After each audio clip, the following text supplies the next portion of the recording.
तो हम लोग देख रहे थे जो लाशातिल प्रिंसिपल वो हो गया था। अब हम देखेंगे एफ्लोरेसेंट। एफ्लोरेसेंट है ना। एफ्लोरेसेंट इसका मतलब है compound which can release moisture in atmosphere. Compound which can release है मॉइस्चर इन एटमॉस्फेयर है ना। जो कंपाउंड क्या कर सकता है, मॉइस्चर को रिलीज कर सकता है एटमॉस्फेयर में, उसी को हम क्या बोलेंगे, एफ्लोरेसेंट। दूसरा एक टर्म है दैट इज द डेलिकोसेंट। डेलिकोसेंट का मतलब है compound which can absorb moisture. Compound which can absorb moisture in atmosphere from atmosphere है ना। so compound which can absorb moisture from atmosphere is called क्या, डेलिकोसेंट। जैसे इसका एग्जाम्पल, जैसे एनहाइड्रस CaCl2 है ना। तो इसके साथ जैसे ही ये अगर मॉइस्चर में इसको रखा जाए तो अपने आप वो पानी को ले लेता है और बना देता है CaCl2.6 वाटर। तो जो कंपाउंड मॉइस्चर को रिलीज करते हैं उसको हम बोलते हैं क्या, एफ्लोरेसेंट। और जो कंपाउंड एब्जॉर्ब करते हैं मॉइस्चर को एटमॉस्फेयर से उसको हम बोलेंगे डेलिकोसेंट। एनहाइड्रस CaCl2 था जिसको खाली हवा में रखने से क्या होता है, उसके अंदर पानी घुस जाता है, उसको हम क्या बोलेंगे, डेलिकोसेंट। क्लियर इतना। चलो आगे बढ़ते हैं। जैसे क्वेश्चन दिया गया, मान लो A2B plus 2 water, A2B plus 2 water, ठीक है ना। तो ये सॉलिड है, ये भी है, वेपर है। अब ऐसा बोला गया, इसका Kp दिया है 144 टॉर। Kp कितना दिया है, 144 टॉर। अच्छा, vapour pressure of water is 24 torr. 24 torr, ठीक है ना। फर्स्ट है कि pressure of water at equilibrium कितना, इक्विलिब्रियम में प्रेशर ऑफ वाटर कितना, ठीक है ना। तो अगेन हमें पता है कि इस इक्वेशन का Kp अगर लिखना है दैट इज इक्वल टू क्या हो जाएगा, P ऑफ H2O स्क्वायर है ना। इसका answer Kp equal to P of H2O pressure of H2O square है ना। तो ये कितना है 144, that is equal to pressure of H2O square. So pressure of H2O कितना होगा 12 टॉर। कितना है बोला, 12 टॉर। अब सेकेंड क्वेश्चन बोला है कि रिलेटिव ह्यूमिडिटी कितना, first pressure of water at equilibrium कितना, रिलेटिव ह्यूमिडिटी, उसके लिए फॉर्मूला है कि pressure of water divided by vapour pressure है ना। Vapour pressure into 100, vapour pressure of water. तो प्रेशर ऑफ वाटर अभी कितना 12/24 इंटू 100, मतलब कितना परसेंट रिलेटिव ह्यूमिडिटी, 50%। कितना परसेंट बोला, 50%। मैं फिर से बोल रहा हूँ कि एक रिएक्शन दिया है A2B प्लस 2H2O है ना, जो दोनों सॉलिड है और वेपर में है। Kp इक्वल्स टू 144 टॉर बोला है। So vapour pressure of water कितना दिया है 24 torr. Pressure of water at equilibrium कितना आप पूछे तो क्या होगा, Kp equals to pressure of H2 square, ये कितना दिया 144। सो प्रेशर ऑफ H2 कितना निकल गया 12 टॉर। और रिलेटिव ह्यूमिडिटी का फॉर्मूला है pressure of H2 by vapour pressure into 100, 12/24 into 100, तो मतलब कितना परसेंट, 50%। कैलकुलेट रिलेटिव ह्यूमिडिटी है ना। अब नेक्स्ट क्वेश्चन, इसका नेक्स्ट पार्ट है ना। सो बोला है कि कैलकुलेट रिलेटिव ह्यूमिडिटी है ना। Calculate next part, 3 number part, calculate relative humidity humidity, है ना, when A is efflorescent, when A is efflorescent, है ना, when A is efflorescent, ठीक है ना। कैसे है, अब ऐसा बोला है efflorescent का मतलब है जो क्या कर सकता है, मॉइस्चर में रिलीज कर सकता है, it can release moisture in atmosphere, इसको हम क्या बोलेंगे, efflorescent, क्लियर।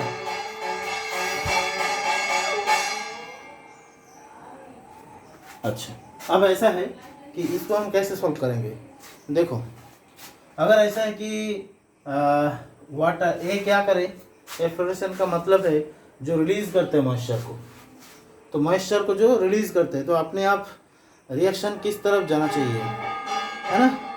तो ऐसा है कि कैलकुलेट, ये अगर सॉलिड है तो ये क्या करेगा, ये वाटर को रिलीज कर रहा है ना, when A is efflorescent, तो ऐसा होता है कि रिएक्शन फॉरवर्ड जाएगा, ठीक है ना।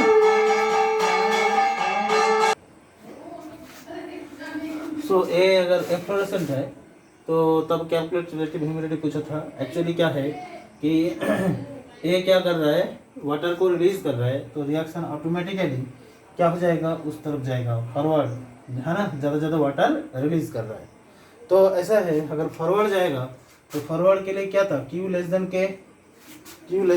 K, तो pressure of Q less than K मतलब प्रेशर ऑफ H2O स्क्वायर, है ना, pressure of H2O square that is less than K, less than 144 pressure of H2O square, है ना। तो प्रेशर ऑफ H2O कितना हो जाएगा, प्रेशर ऑफ H2O हो जाएगा लेस देन 12 टॉर, इसका मतलब कितना होगा बोलो, लेस देन 50%। तो रिलेटिव ह्यूमिडिटी ऐसे ही करना है, ठीक है ना, ठीक है ना। अच्छा, अब इसी का नेक्स्ट पार्ट कि कैलकुलेट रिलेटिव ह्यूमिडिटी, मैं फिर से एक बार बोल रहा हूँ इस क्वेश्चन को, calculate relative humidity when A is efflorescent. Efflorescent का मतलब है जो मॉइस्चर को रिलीज करे। अब एक रिएक्शन है, इसमें क्या कर रहा है, ए मॉइस्चर रिलीज कर रहा है, मतलब रिएक्शन किस तरफ जाएगा, फॉरवर्ड की तरफ जाएगा।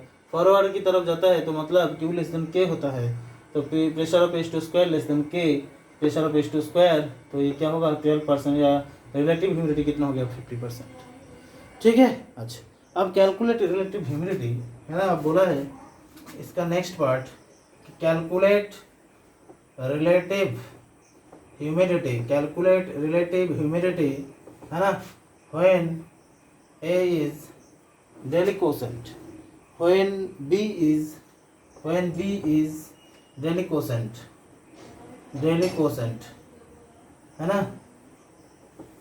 Calculate relative humidity when B is deliquescent, है ना। अब ऐसा है कि अगर डेलिकोसेंट हो गया तब क्या होगा, है ना, वो भी देख लेते हैं। तो अब मुझे बताओ, बी अगर डेलिकोसेंट है मतलब बी क्या कर रहा है, वाटर को एब्जॉर्ब कर रहा है, तो इसका मतलब बी वाटर जितना लेगा उतना वो एक ही तरफ आएगा, मतलब किस तरफ जाएगा, बैकवर्ड की तरफ। इसको हटा देता हूँ, अब किस तरफ जाएगा बोलो, बैकवर्ड की तरफ जाएगा, बैकवर्ड, है ना। अब ऐसा है बैकवर्ड की तरफ जाएगा। अब ऐसा है कि इसके लिए क्या था, क्यू है ना greater than K, Q greater than K मतलब pressure of H2O square greater than K मतलब pressure of H2O greater than 12 torr, है ना, मतलब रिलेटिव ह्यूमिडिटी हो जाएगा ग्रेटर देन 50%, ग्रेटर देन 50%, ठीक है। मैं फिर से एक बार बोल रहा हूँ, रिएक्शन था ऐसा कुछ, A solid plus A solid से, है ना, B सॉलिड प्लस वाटर था वेपर। तो अगर ये क्या है डेलिकोसेंट है तो वाटर को ऑब्जर्व करके इधर आएगा, इसका मतलब बैकवर्ड जाएगा, मतलब Q ग्रेटर देन K मतलब pressure of H2 square greater then K मतलब रिलेटिव ह्यूमिडिटी कितना हो जाएगा बोलो, ग्रेटर देन 50%, ठीक है, समझ आया होगा। तो हमने डेली क्वेश्चन पढ़ लिया, एप्टीट्यूड पढ़ लिया, और उसका रिलेटेड एक क्वेश्चन हमने किया। हमने देख लिया कि किस तरीके का क्वेश्चन आ सकता है एग्जाम में। रिलेटिव ह्यूमिडिटी भी देख लिया, है ना। Pressure of H2 divided by क्या, वेपर प्रेशर। अच्छा चलो अब देखते हैं एलोट्रॉपिक चेंज, है ना। एलोट्रॉपिक चेंज, एलोट्रॉपिक चेंज क्या होता है, हमें पता है कि जैसे ग्राफाइट टू डायमंड, जैसे ग्राफाइट टू डायमंड, है ना। तो इसमें होगा क्या, ग्राफाइट टू डायमंड में डेल एच क्या होता है, पॉजिटिव। डेल एच अगर पॉजिटिव है तो इसका मतलब ये क्या है, एंडोथर्मिक, एंडोथर्मिक, क्लियर। तो डेल एच पॉजिटिव है, ग्राफाइट टू डायमंड। अब ऐसा है, ये सॉफ्ट होता है और ये हार्ड होता है, सॉफ्ट होता है, ये हार्ड होता है। अच्छा इसका डेंसिटी, इसका डेंसिटी क्या होता है, लो। इसका डेंसिटी क्या होता है, हाई, है ना। इसका डेंसिटी लो, उसका डेंसिटी हाई, मतलब इसका वॉल्यूम हाई और इसका जो वॉल्यूम है वो क्या होगा, लो, ठीक है ना। अब ऐसा है कि मैंने प्रेशर को बढ़ाया, फिर से एक बार बोल रहा हूँ कि मान लो एक एग्जांपल ले लिया, ग्राफाइट टू डायमंड। ये सब कार्बन का ही तो एलेक्ट्रोप है, और दोनों एलेक्ट्रोप इसमें इक्विलिब्रियम में है। ये सॉफ्ट है, ये हार्ड है। इसका डेंसिटी लो, इसका डेंसिटी हाई, इसका वॉल्यूम हाई, इसका वॉल्यूम लो। कैसे पता चला कि भाई इसका डेंसिटी लो होता है, उसका डेंसिटी, देखो एक्सपेरिमेंटल डेटा कि उसका डेंसिटी लो होता है, इसका डेंसिटी हाई होता है। जैसे डेंसिटी पता चला उससे वॉल्यूम भी पता चल गया, क्लियर। और जैसे प्रेशर को बढ़ाऊंगा रिएक्शन अपने आप उस तरफ जाएगा जहाँ पे वॉल्यूम कम हो जाए, मतलब ये बैकवर्ड जाएगा, सॉरी फॉरवर्ड जाएगा। अब ऐसा है कि मैंने अगर टेम्परेचर को बढ़ाया, टेम्परेचर बढ़ाने से रिएक्शन उस तरफ जाएगा कि यहाँ इतने एंडोथर्मिक है तो फॉरवर्ड जाएगा, क्लियर। तो इसका मतलब हुआ जो फेवरेबल कंडीशन, जो फेवरेबल कंडीशन है वो फेवरेबल कंडीशन कौन सा है, एक तो टी हाई, टी भी हाई होना चाहिए और पी भी क्या होना चाहिए, हाई होना चाहिए। मैं फिर से एक बार बोल रहा हूँ कि ग्राफाइट और डायमंड मान लो इक्विलिब्रियम में है, तब जब हम बोलेंगे इलेक्ट्रोपिक चेंज। डेल एच जिसका पॉजिटिव होता है, मतलब एंडोथर्मिक रिएक्शन, मैंने टेम्परेचर को अगर बढ़ाओगे रिएक्शन ऑब्वियसली आगे की तरफ जाएगा।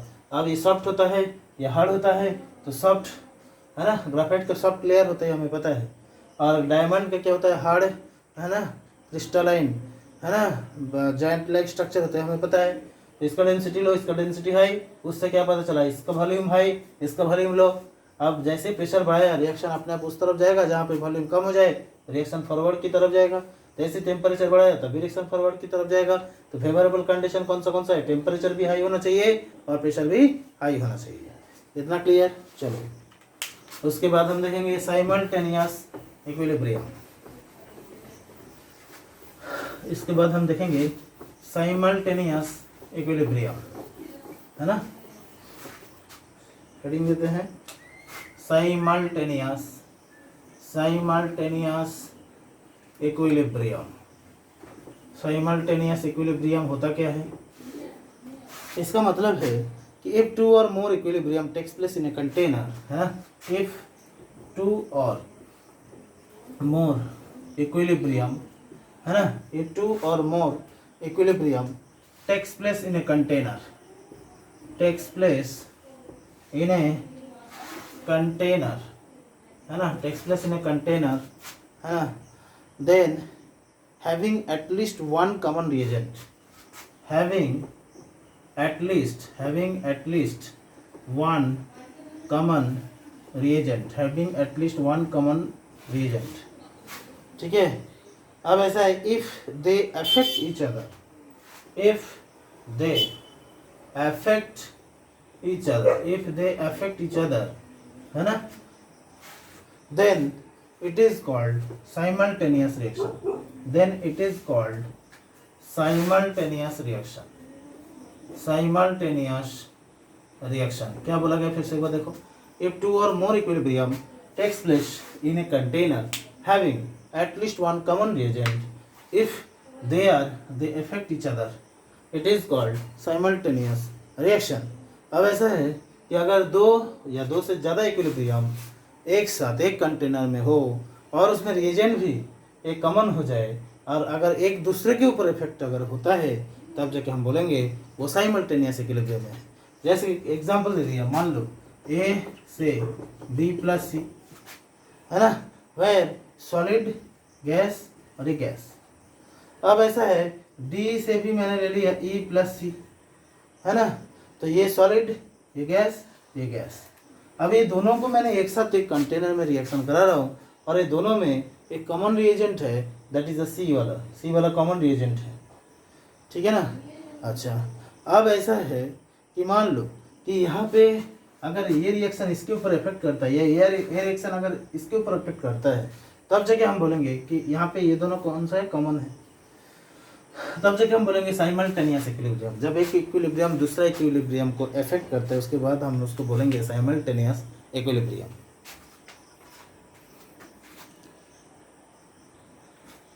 जैसे और भी एग्जांपल लेते हैं है ना, जैसे मैंने बोल दिया, मान लो कि एसिटिक एसिड CH3 COOH, इससे क्या हो जाएगा CH3 COO minus plus H plus है ना, HCN, इससे भी क्या हो जाएगा H plus plus CN minus. तो ये जो H प्लस है ये कॉमन है ना यहाँ पे, इसीलिए हम बोलेंगे कि ये साइमल्टेनियस इक्विलिब्रियम में है। ये एक वीक एसिड है, ये भी एक वीक एसिड है, तो ये भी टूट के क्या बनेगा CH3 COO minus H plus और HCN भी H प्लस और CN माइनस। अब ऐसा है कि दोनों में कॉमन कौन है H प्लस। क्लियर इतना? ओके। अब जैसे एक एग्जांपल लेते हैं और है ना, ये भी एक एग्जांपल, ये भी एक एग्जांपल, नेक्स्ट एग्जांपल और भी लेते हैं। जैसे मैंने बोल दिया A से B प्लस C, A से B प्लस C है ना, वेयर ये सॉलिड ये गैस, सॉलिड सॉलिड गैस, ठीक है ना। और मैंने ले लिया मान लो B से D प्लस E, या ऐसा करते D से B प्लस E, D से B प्लस E, D से B प्लस E। अब D क्या है, D है सॉलिड ये गैस। अब बात ऐसा है कि दोनों में B तो कॉमन है लेकिन B सॉलिड में है, ये सॉलिड होने के कारण हम नहीं बोल सकते क्या कि it is not simultaneous equilibrium, क्योंकि जो कॉमन रिएजेंट है वो गैसियस फेज में नहीं है। It is not simultaneous equilibrium. क्या इतना चीज़ सबको क्लियर?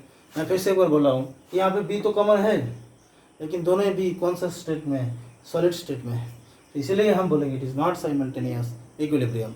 चलो आगे बढ़ते हैं और एक एग्जांपल ले लेते हैं।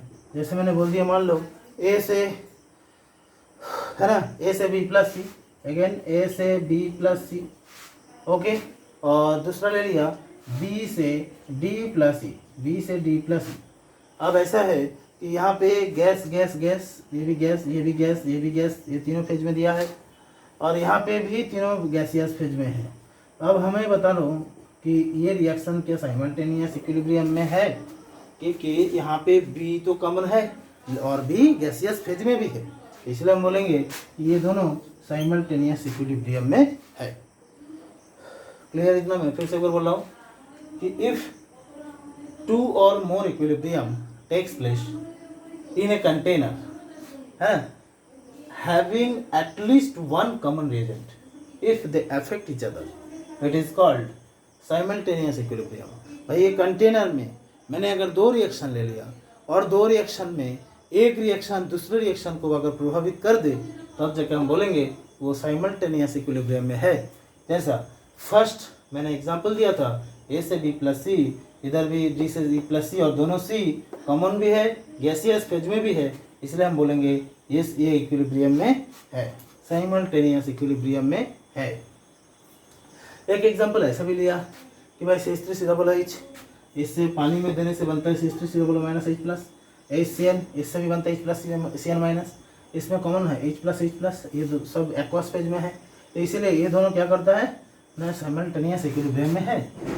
नेक्स्ट एग्जांपल मैंने ये लिया था A से B प्लस सी, सॉलिड गैस। अब जो कॉमन है ना, कौन सा कॉमन B, लेकिन वो सॉलिड फेज में है, तो इसीलिए इसको हम बोलेंगे कि it is not simultaneous equilibrium. यहाँ पे देखो ए से बी प्लस सी, बी से डी प्लस सी, कॉमन कौन है बी, डी दोनों गैसियस फेज में है, इसलिए हम बोलेंगे क्या है साइमल्टेनियस इक्विलिब्रियम में है। ओके चलो आगे बढ़ते हैं, इसका एक एप्लीकेशन देखते हैं या एक क्वेश्चन कर लेते हैं फिर हम आगे बढ़ते हैं। और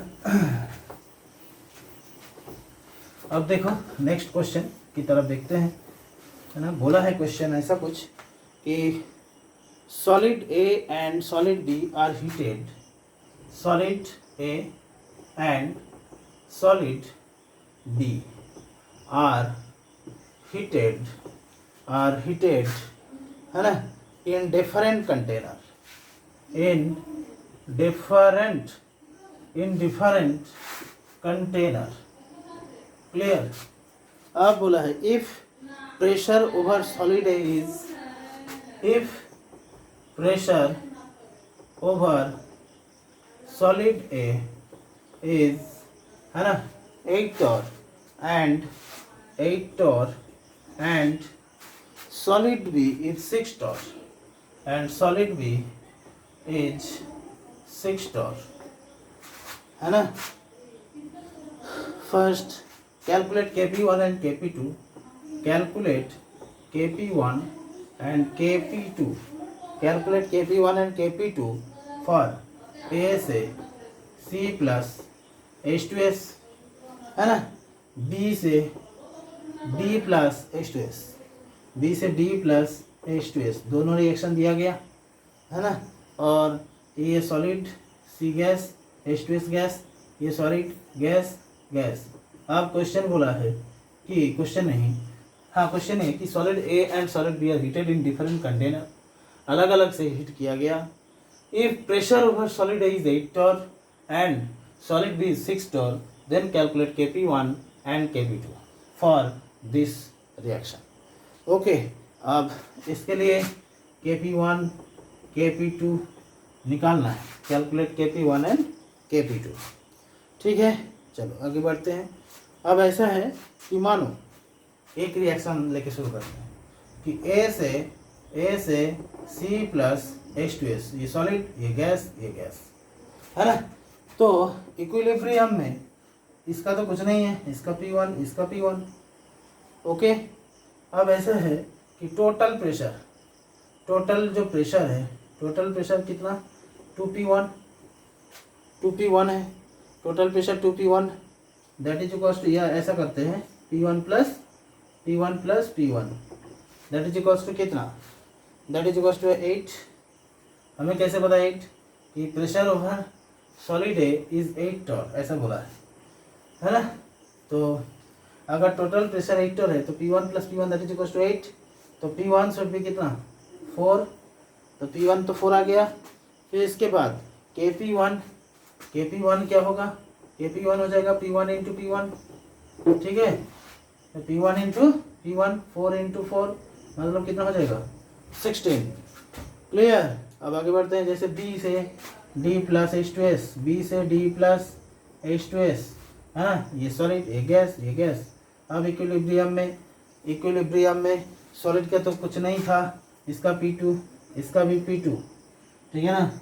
अब टोटल प्रेशर इसका कितना बोलो, टोटल जो प्रेशर है ये होगा P2 plus P2 that is equals to, है ना 6 torr, तो P2 इक्वल्स टू कितना हो जाएगा 3 torr, P2 इक्वल्स टू कितना है बोला 3। अब ऐसा है कि Kp2 कितना होगा ना, Kp2 हो जाएगा, इसके लिए कर रहा हूँ Kp2 that is equals to हो जाएगा P2 इंटू P2, है ना, मतलब 3 इंटू 3 मतलब कितना हो जाएगा 9। ओके मैं फिर से एक बार बोल रहा हूँ कि Kp1 और Kp2 निकालना है, ये दोनों रिएक्शन के लिए। तो A से C प्लस H2S और इधर B से D प्लस H2S, है ये दोनों सॉलिड है और बाकी सब गैस है। ये इसके लिए मैंने वो मान लिया Kp1, इसके लिए मान लिया Kp2। अब ऐसा है कि A से C प्लस H2S, सॉलिड से गैस, इक्विलिब्रियम में इसका कुछ नहीं था, P1 क्योंकि ये सॉलिड है, तो total pressure 2P1 equals to 8, P1 equals to 4, क्योंकि दिया है देखो if pressure over solid is 8 torr, solid A के ऊपर प्रेशर कितना 8 torr and solid B is 6 torr, solid B के ऊपर प्रेशर कितना 6, तो total pressure P2 plus P2 6, तो P2 इक्वल्स टू 3, है ना। यहाँ से Kp1 निकल गया P1 into P1 that is equals to 16, यहाँ पे होगा Kp2 equals to P2 into P2 that is equals to 9। Okay. अब ऐसा है, इसका जो नेक्स्ट पार्ट है ना वो भी करते हैं, है ना, इसका नेक्स्ट पार्ट। अच्छा, इसका नेक्स्ट पार्ट ऐसा है कि if both A and B are heated in same container, if both A and B are heated in same container, है ना, वो तो डिफरेंट कंटेनर में था, अगर सेम कंटेनर में हीट किया, है ना, calculate pressure of H2S gas, calculate pressure of H2S gas, H2S gas, H2S gas का प्रेशर कितना ये बता दो। अगर दोनों रिएक्शन ऐसा हो जाए ना, एक कंटेनर में हो जाए, तब जाके उसका कितना होगा ये बताओ, calculate pressure of H2S gas. Clear? चलो आगे बढ़ते हैं। सो ये क्वेश्चन को हम नेक्स्ट क्लास में सॉल्व करते हैं, क्योंकि इसमें थोड़ा सा टाइम लगेगा।